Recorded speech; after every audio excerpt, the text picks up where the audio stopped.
Ladies and gentlemen, welcome back to another episode of the Intelligent Moron with Alex Silva. I was gone last week. Last week was an extremely busy week for me. Did not really have time to get around to grab the microphone and record a podcast. I do apologize. Last week should not happen again. Like I said, just busy schedule, kind of all over the place. Things I had to do, getting held up, and I do apologize. I don't want that to happen again. It will not happen again, at least for the foreseeable future, as long as I'm in control of the show. I just want to let you guys know that I do apologize. It does break my heart and let me down when I do not record a pod or put out a pod, because I know a lot of you are curious of what my everyday week is like as a man in America. Speaking of America, the Olympics had concluded last week, and I wanted to go through the medal counts with you guys and kind of give my thoughts on where we stand as a country in terms of winter athletics. So we did not finish in first place with the most medals overall. That would belong to Norway. Total of 41 medals, 18 gold, 12 silver, and 11 bronze. Good for Norway. A country mainly in the snow. You know, you would assume that those guys up north are pretty good at snow athletics, and they are. 18 gold medals, widely, better than the second place by 6, right? I don't know a whole lot about Norway. I just know that it's cold. It was a country where Vikings were from way back when. People there are very tall. I guess they enjoy the snow if they live there. I would assume, like, if you continue to live in Norway, you must have an appreciation of snow, the cold, and you enjoy the winter there. I don't know what it's like in the summer. I'll be honest, I don't think I've ever seen any place, any pictures, anything, videos, whatever, what have you, of Norway when it's not snowy there. Never seen that. I would imagine it would be somewhat, still cold, right? Like still like temperature-wise cold, but not as much snow. But hey, good for Norway, and also good for these overall Olympics in terms of presentation, in terms of atmosphere, in terms of the environment. I was watching the Olympics a lot this past Olympics, and a lot of the outdoor events were very engaging because it was very wintry in Milan and Cortino. I think some of the outdoor events, like whether it was like the biathlon, the alpine skiing, the half pipe snowboarding, it was snowing when those events were going on, and that was like pretty cool actually. You always kind of enjoy when the snow is actually falling during the Winter Olympics. It kind of gives you like a little bit of oh yeah, this is Winter Olympics. Yeah, it should be snowing over there. I don't know if you guys remember, 4 years ago, Beijing had the Olympics, the Winter Olympics, and from what I can remember, all that snow was kind of manufactured. It was like, it wasn't snowing at all. They just kind of like put the snow there, built like a ramp and everything. It was just there. This one, like, you saw it. They would always pan away from like the event and like the ramp and whatever they were doing to like this beautiful mountain range of just snow. Snowing snow and, hills and just the entire mountains being packed with snow. So I was just like, you know what? Good choice, Olympic Committee, for these Olympics, because this is hitting the vibe 100% like through. Like, this is awesome. I couldn't imagine it being like in Beijing where it's not really cold enough for it to be snowing and just having it all manufactured by mankind. It would not hit as well, So, in terms of the location they picked for these Olympics, 10 out of 10. In second place was the United States of America with a total of 33 medals, 12 gold, 12 silver, and 9 bronze. So 12 gold, 12 silver, and 9 bronze. We had the second most, we were tied with Norway for the most silver medals. That to me is kind of, concerning. We have, they won more medals than us by quite a few, and we tie them with the silver medals. They did have 2 more bronze than us, but they beat us in gold medals by 6 gold medals, which is insane. It's hard to believe like we could lose that badly to Norway. But then again, when I was watching the Olympics, we had a lot of opportunities to win gold. A couple of our boys let us down. Of course, that dude Ilya let us down. Chloe Kim let us down. The men's hockey team and the women's hockey team actually saved us a bit. Brought us to those 2 at the end. Shoot, it would have been 10 if we lost those games. Miss Alyssa Liu, she gave us a gold medal, which was pretty cool. I didn't realize how deep into the Olympics the skating went. I didn't see that. I didn't notice that. I think the dude from the speed skating realm also got us a gold medal. That was pretty cool. So we won some of the major events. Women's figure skating. I think solos. I think the women's figure skating team. The men and women's hockey, and then the speed skating, I think, individual, I believe we won. So not bad. I think we also won gold medal in alpine skiing. I think her name is Breezy Johnson, if I'm remembering correctly. So a lot of the ones that we did win, I remember pretty vividly. Of course, the Ilya dude could have gotten us another one. I think Chloe Kim got us a silver for the other one for half pipe. I think with men's half pipe, we totally flamed out. We didn't even stand a chance against the other countries in that department. Overall, solid, but, not where we want to be. Third place with a total of 20 medals. 10 gold, 7 silver, 3 bronze was the Netherlands. And then, let's see, 4th place, which is weird because they're not even in numerical order. I guess 4th place is Italy, 10 gold, 6 silver, 14 bronze. So the Italians are the kings of getting into 3rd place. They got 14 bronze medals, which is a total of 30 medals, which is 30 medals, and then, to the Netherlands, 20. So Italy did a pretty good job in medaling in these Olympics. Not bad. I didn't know that they had that in them. I didn't know that the Italians were so good at winter athletic events. You know what? That's good. That's a good showing for the host country, right? That's what you want to see. You want to see them go all out and do the best that they possibly could. I imagine that they took some pride in that being the host nation, they're like, all right, we got to really show up for these games because this is our turf. This is our home. Let me see. Who did the worst?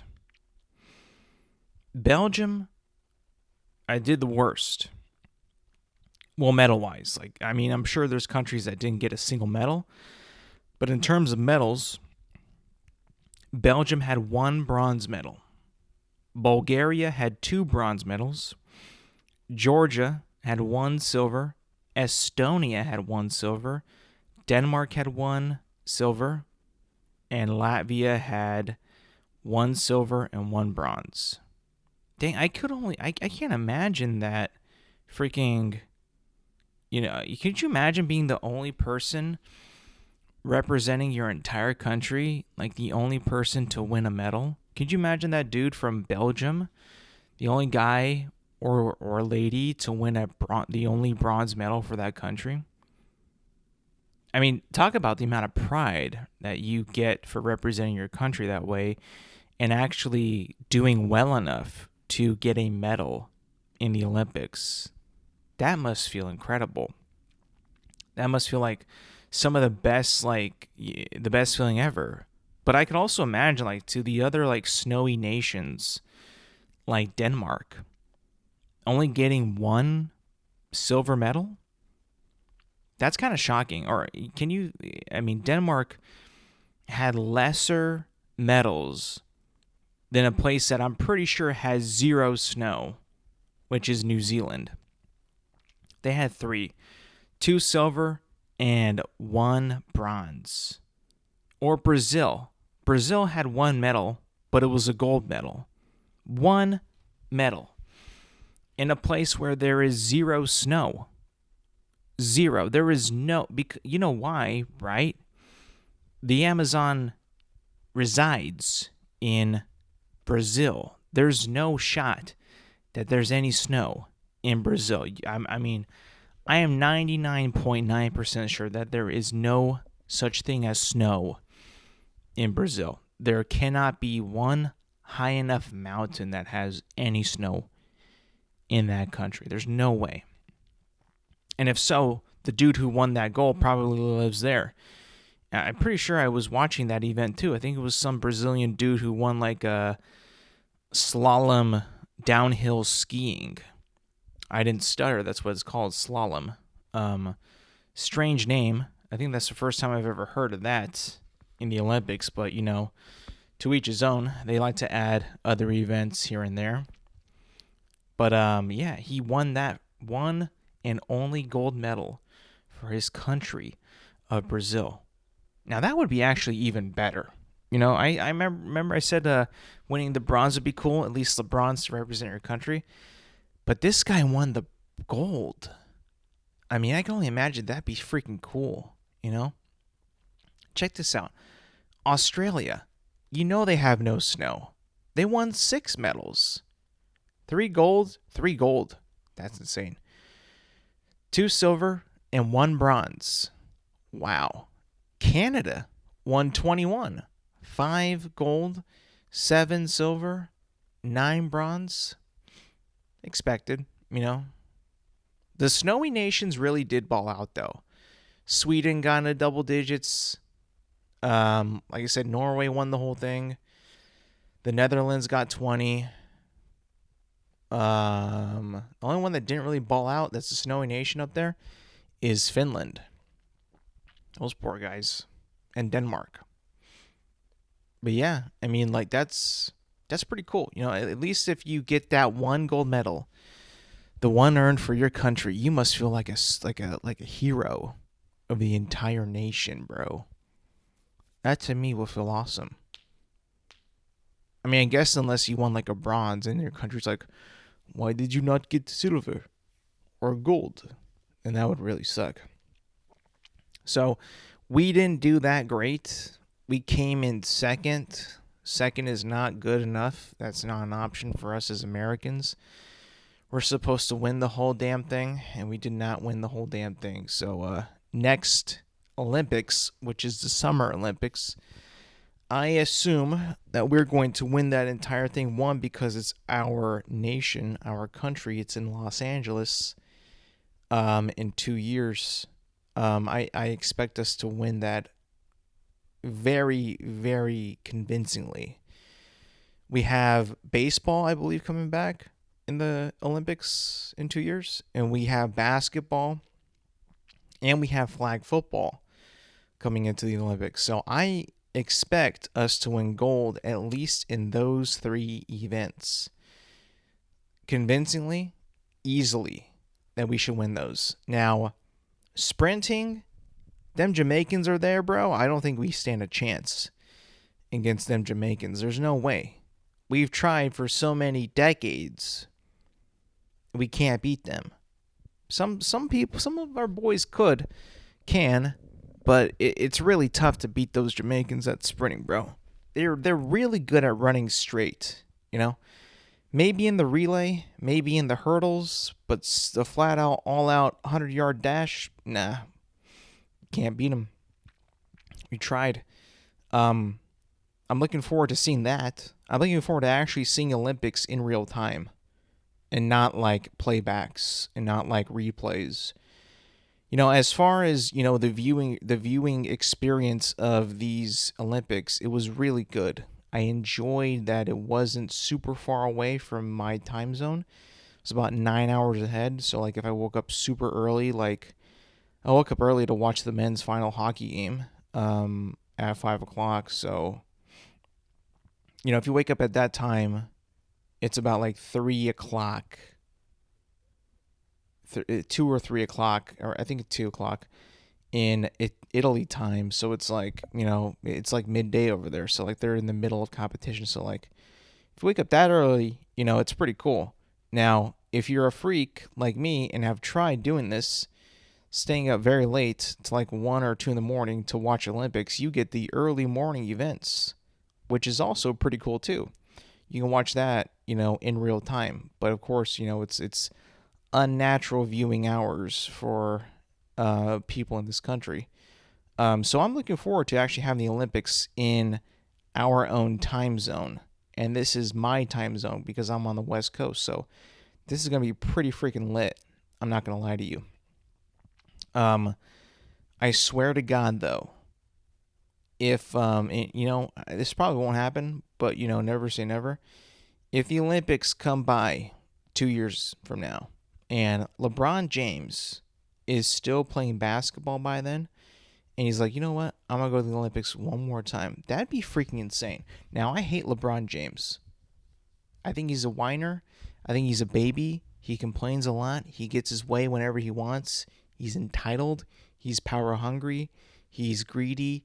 He only cares about himself. I don't like the guy. I really, really don't. But if he's able to play in those Olympics in 2 years, that to me is wild.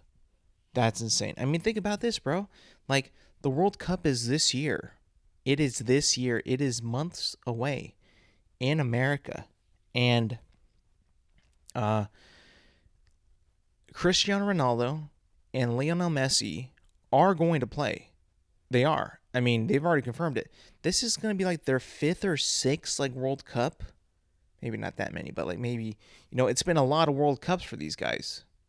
That's insane to me. Like, these guys are still going on. I think it's good though for the sport, and it's good for like the fans as well. They want to see them, playing the World Cup again. And I'm pretty freaking sure both those guys are going to be starting in their World Cup games, like 100%. That to me also, like, I like the Olympics, but the World Cup gets my juices flowing even more than the Olympics do. There's just something about the World Cup that is just, so like, it's just so like, I just want to watch every single game. I just can't take my eyes off it. Like, I'm so like invested in that event. And I don't even watch soccer that much, but like it becomes like something that I cannot miss. And yet again, it's going to be in the Americas. It's going to be in the United States, Canada, and Mexico. Which I don't know if you heard about what's happened in Mexico. Hopefully that all clears up, But yeah. So we'll see what happens. I mean, I am a fan of these world competitions, the Olympics and the World Cup. The fact that they're going to be the next two, right? This year's World Cup, 2028's Olympics are all going to be in my neck of the woods is a huge dub for me as a sports watcher. Um, that's something I actually cannot wait for. In terms of other things that I missed last week, that I do apologize for. Um, A Night of the Seven Kingdoms concluded last Sunday with a season finale, and it was a tremendous show overall. A Night of the Seven Kingdoms is one of those shows where you don't expect much of it. You really don't. I mean, you know it's in the Game of Thrones universe. You know what Game of Thrones is. Game of Thrones is like, for some reason, every single show that they make in the Game of Thrones universe feels the same.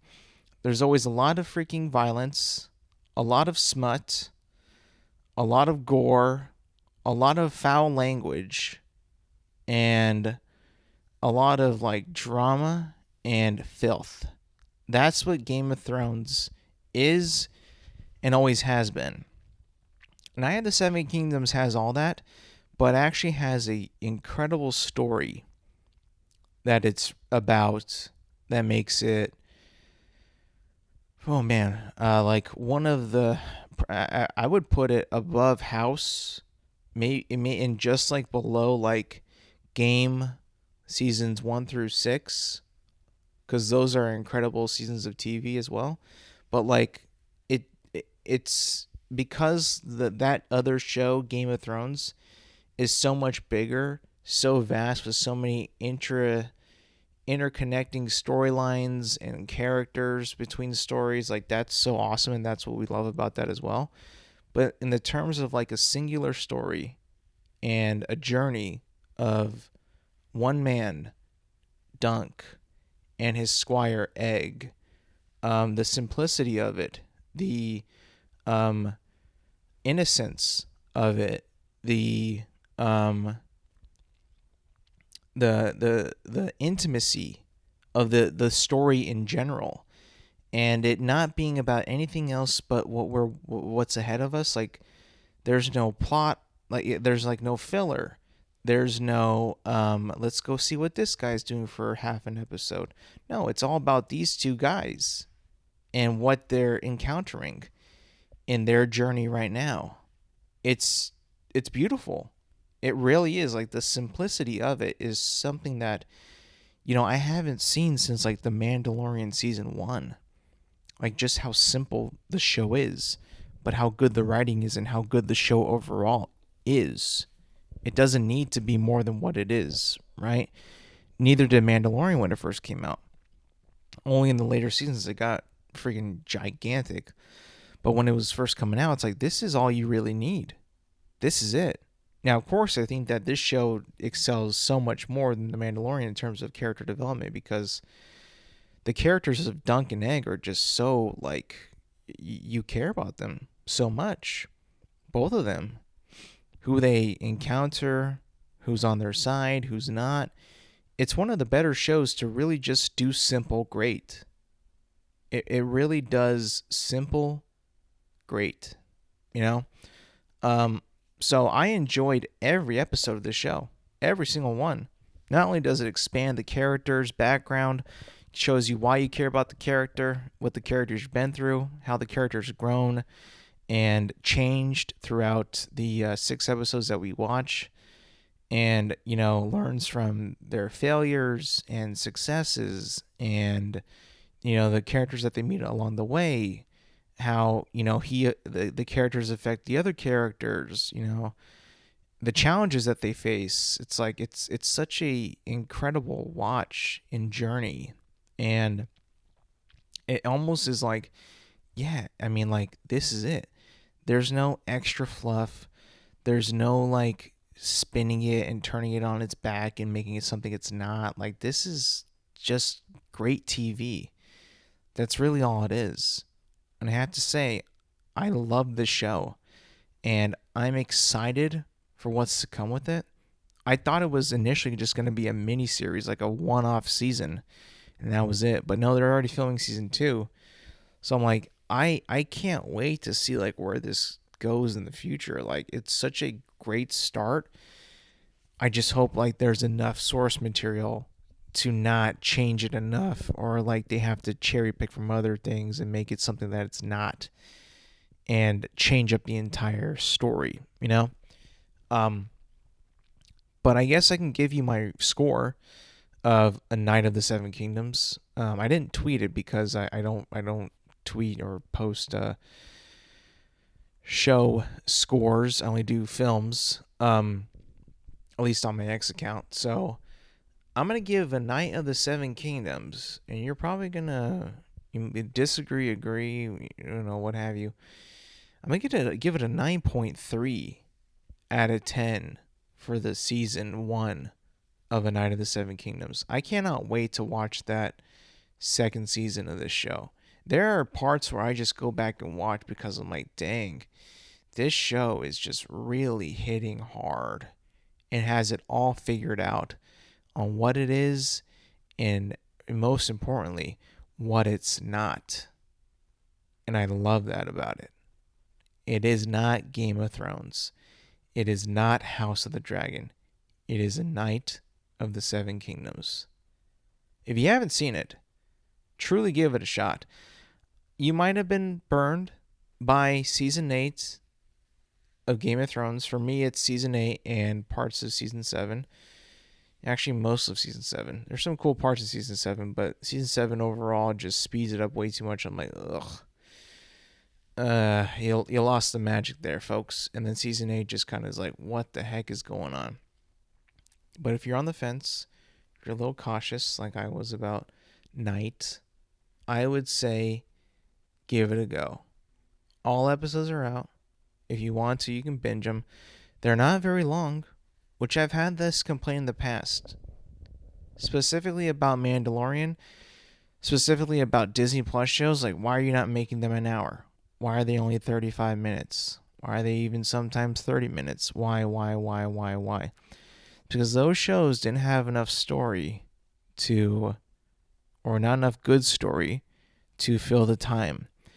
This one, Night, doesn't need that time. It is able to tell a story within 35 minutes. A good, connective, concluding story within the 35-minute time frame. Something that Mandalorian, Boba Fett, Obi-Wan could not do. Granted, they had source material for Night, but still, I mean, these guys just got better writers and a better showrunner for this project. So I think that it's worth the watch. You can even binge this in like a couple nights if you wanted to. I highly recommend this show. Give it a shot. Last week also, I got played quite a bit by Barack Obama. He was on a podcast, said that aliens were real. He doesn't know where they're at, but said that they're real.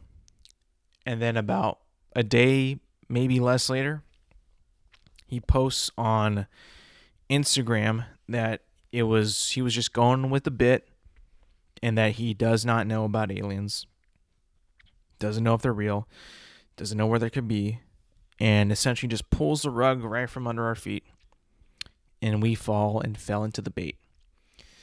That to me was so disappointing. It's like, Barack, you can't joke about this. You used to be the president of the United States of America. There's things that you know, my friend, that I would love to know. That I would really love to know, Barack. You're tugging on my heartstrings. Not really heartstrings, but like knowledge strings. Like, this is what I want to know. Do aliens really exist? Where the hell are they? I don't usually swear like that, but like still, it's like, come on. I need to know. And for him to say it like that, yeah, they're real. I don't know where they're at. They're not in Area 51, but they're somewhere. It's like, is he just saying this because he actually truly did mess up on this podcast interview and is playing off like, oh, I was just joking around just to save his butt? Like, so the FBI won't arrest him, or the CIA won't be like, you have messed up, you gave away our secrets, and now you must punish. Possibly, there could be some whole kind of conspiracy about that as well. Um, I'm, you guys know me. I'm a believer of this, of aliens. I am. There's no way that they're not real. That's impossible. But I think that, one, they are real, and he admitted it on the podcast, which is not a bad thing. Admit is a word that is usually in the realm of like something that's bad. Admit, right? He admitted that they're real, which is a good thing. But I think he might be kind of like tracking back and saying, no, just joking. I was going with the interview, as a cover up, as a, way to play off like, oh, I was just joking. Meanwhile, like, yeah, they are real. And they're not in Area 51. So I'm taking what he said in that interview as truth. Like, they're not there. They're not in Area 51. It's like, okay. Then where the heck could they be? Area S4?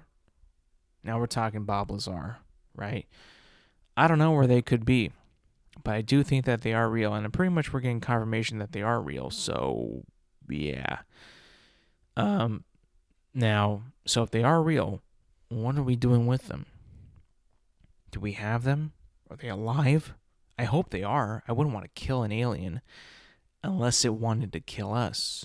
That's the thing, is like, people like to say I'm so like anti-extraterrestrial, but I've seen the movies. I have seen Independence Day at least 100 times. I've seen War of the Worlds at least 50 times. The aliens, if they ain't nice, we can't just roll over and be like, oh no, be friends.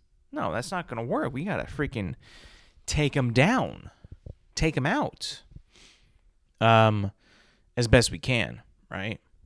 Obviously, we don't have the technology that they do to get here, so yeah, we might be lacking in that department. But I do not think that I do not think that what he said in that post is true.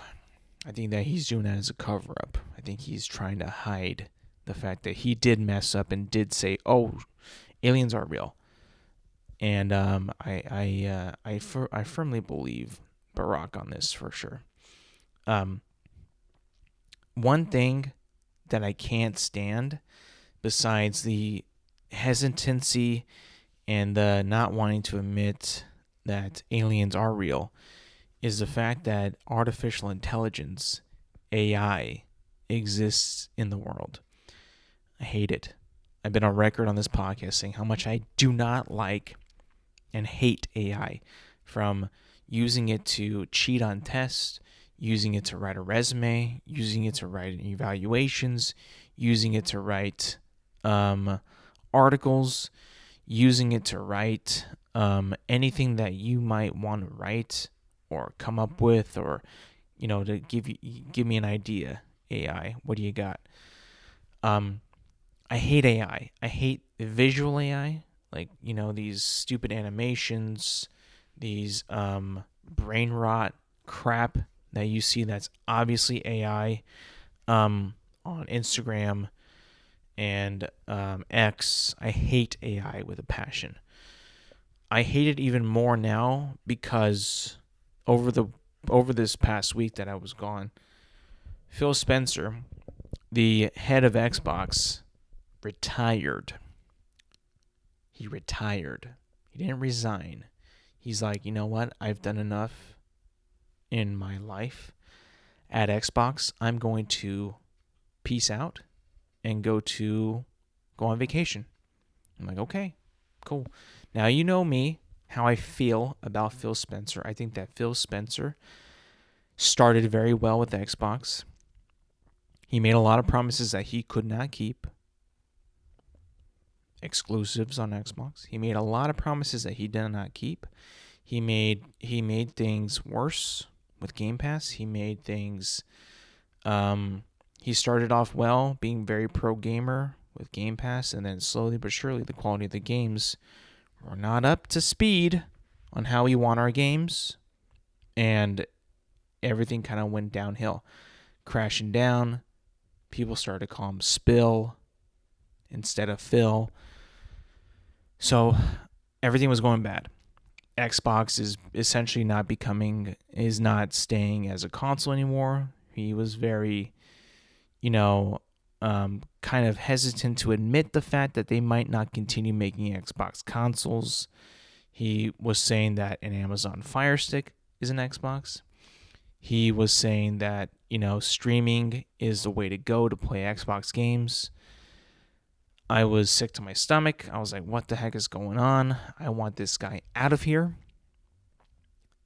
And lo and behold, he retires, along with the president of Xbox, Sarah Bond, a lady who was in talks, and people were thinking maybe she'll take over the mantle whenever Spencer leaves. She resigned.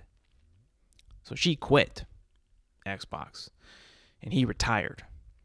And now we're getting a new chick to run Xbox. And not just any chick, right? This chick, her name is Asha Sharma, and she was currently the president of Microsoft's Core AI product. And she was already asked in an interview, like, what is AI? What is the future of AI in Xbox? And my goodness, her answers were bad. I'm going to be paraphrasing, but it had a lot of AI in it. And what she was saying, a lot of things were going to have AI. Artificial intelligence. Essentially saying that every application will become an AI application. My friends, this is no longer Xbox. This is the AI box. This is not good. It almost kind of seems that Phil Spencer was kind of forced to go in the ways that he did in the later years of his career. That Microsoft was like, you know what? There's this thing emerging that's going to become very popular called artificial intelligence. And like they wanted to get ahead of it. And Phil was like, no. And then they slowly but surely made him announce these really bad moves for Xbox. The lack of building another console, it being streamed more on Fire Sticks, on streaming devices. This is an Xbox, that's an Xbox. The consoles are going to be no more. And at the point where he's like, you know what? I don't want to move forward with the way the direction of the company and Xbox is going. Seems like you're going in this direction that I don't want to be a part of. So he's like, I'm going to retire. Peace out. So, same with that one chick, Sarah Bond. And this chick, a Sharma, or I forget her name, she is like, I like the way we're moving with Xbox being, more, hands-free, not as hardware focused, more as like software. Hey, we can bring in some AI stuff, And they're like, yeah, AI is a way for us to have less employees.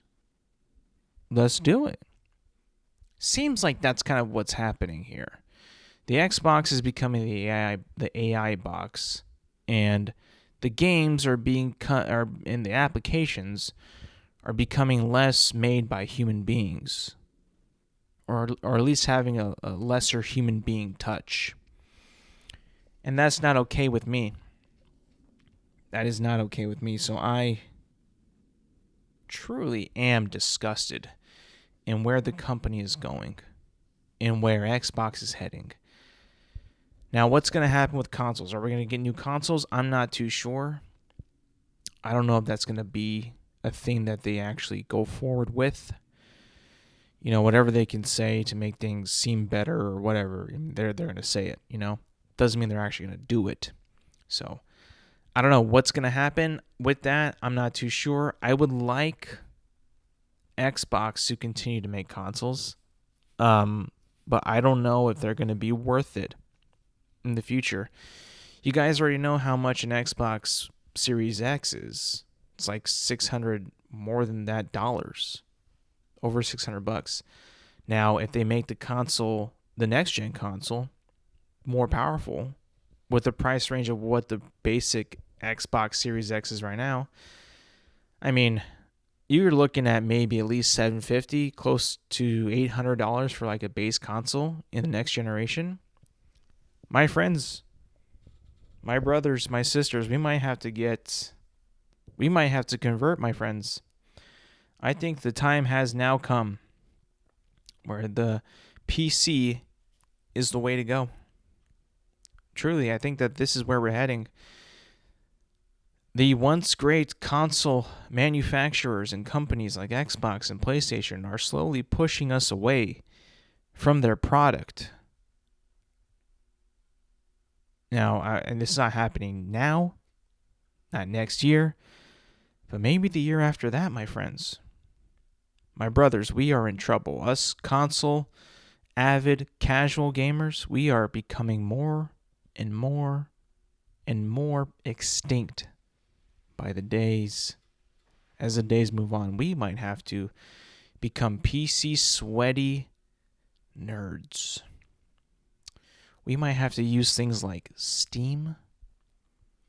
We might have to use things like Epic Games, Blizzard, Activision, use drivers, graphics cards, motherboards, SSDs, hard drive expansions.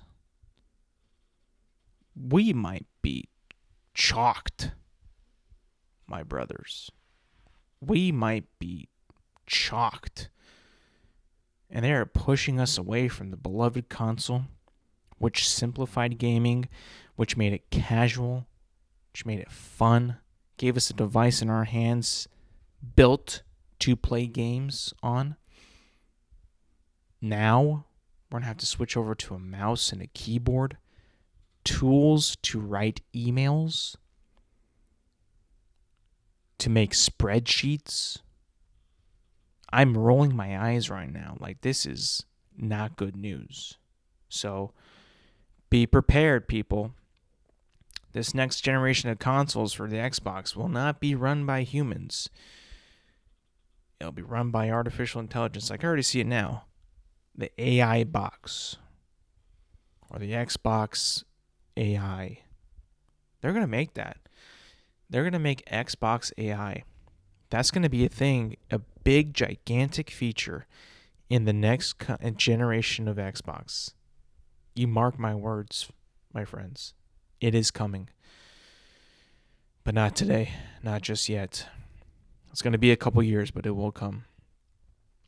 All right, and that's going to be it for me today, people. Thank you for listening. Thank you for watching. Remember, you can find this episode on Apple Podcasts, Spotify, and YouTube at Intelligent Moron with Alex Silva. New episodes drop every Thursday morning. Make sure to like, subscribe, rate, review, and do all that good stuff.